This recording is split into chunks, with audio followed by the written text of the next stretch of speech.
Hi friends, இன்றைக்கி நான் உங்களுக்கு செஞ்சு காணிக்க போகிறது நல்ல காரசாரமான ஆந்திரா ஸ்டைல் ஃபிஷ் புலுசு எப்படி பண்ணுறதுன்னு பார்க்கலாம். ஃபிஷ்ஷில் மஞ்சப்பொடி, உப்பு, சில்லி பவுடர் போட்டு மேரினேட் பண்ணி எடுத்து வச்சுருங்க. நான் யூஸ் பண்ணுறது நெய் மீன் தான். நீங்கள் எந்த ஃபிஷ் வேணாலும் ஆட் பண்ணலாம். இப்போது ஒரு பேனில் தாராளமாக நல்லெண்ணெய் ஊற்றிக்கோங்க. அதில் நம்ம ஃபிஷ்ஷை மேரினேட் பண்ணியிருக்கோம்ல, அதை போட்டு ஒரு நிமிஷம் நல்லா வறுத்து எடுத்து தனியாக எடுத்து வச்சுருங்க.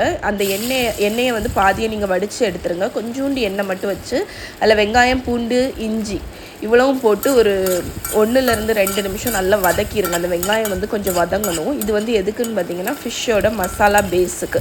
ஸோ இப்போ வெங்காயம் நல்லா வதங்கிடுச்சா, இதில் ஒரு தக்காளி கட் பண்ணி வச்சுருக்கேன், அதையும் ஆட் பண்ணி ஒரு 2-3 மினிட்ஸ் நல்லா வதக்கிடுங்க.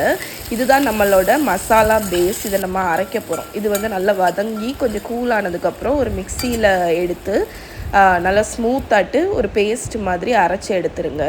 இப்போ நம்ம ஃப்ரை பண்ணோம்ல எண்ணெய், அதில் பாதி எடுத்து வச்சோம்ல, அந்த எண்ணெயை ஊற்றிக்கோங்க. இந்த குழம்புக்கு கொஞ்சம் தாராளமாக தான் எண்ணெய் போடணும், அப்போ தான் நல்லாயிருக்கும்.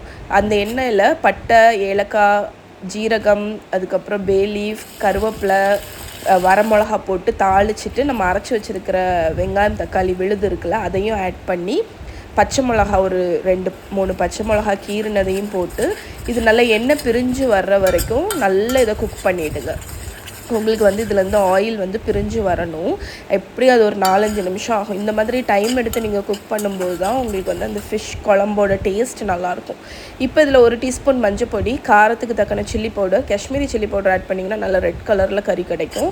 கொத்தமல்லி பொடி இவ்வளவும் போட்டு நல்லா வறுத்துருங்க. ஒரு 1-2 நிமிஷம் நல்லா வறுக்கணும். அப்போ தான் அந்த பச்சை ஸ்மெல் போகும்.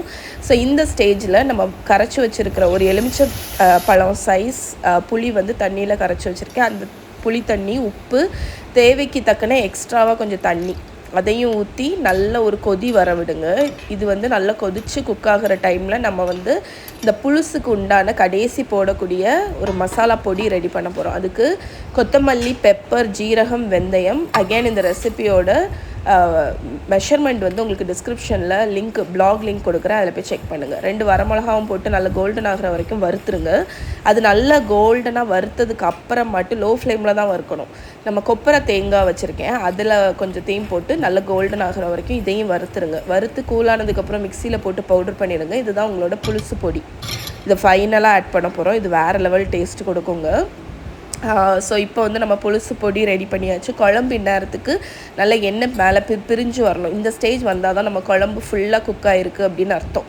இப்போ நம்ம பொரிச்சு வச்சுருக்கோம்ல, அந்த வறுத்த மீனையும் போட்டு நல்லா மிக்ஸ் பண்ணிடுங்க. மிக்ஸ் பண்ணிவிட்டு அகெயின் மூடி போட்டு ஒரு 3-4 நிமிஷம் லோ ஃப்ளேம்லேயே குக் பண்ணுங்கள். அப்போ தான் நல்ல எண்ணெய் மேலே மிதக்க வரும். ஃபைனலாக நம்ம வறுத்த அந்த பொடிச்சு வச்சுருக்கிற புலுசு பொடியும் போட்டுட்டு நல்லா மிக்ஸ் பண்ணி மூடி போட்டு ஒரு 5 நிமிஷம் லோ ஃப்ளேமில் குக் பண்ணிங்கன்னா இந்த மாதிரி எண்ணெய் பிரிஞ்சு வந்துடும். மேலே தாராளமாக கொத்தமல்லி கீரை போட்டு இறக்குனீங்கன்னா ஆந்திரா ஸ்டைல் மீன் புலுசு ரெடி. இதோட ரிட்டன் ரெசிபி கீழே டிஸ்கிரிப்ஷனில் இருக்குது, செக்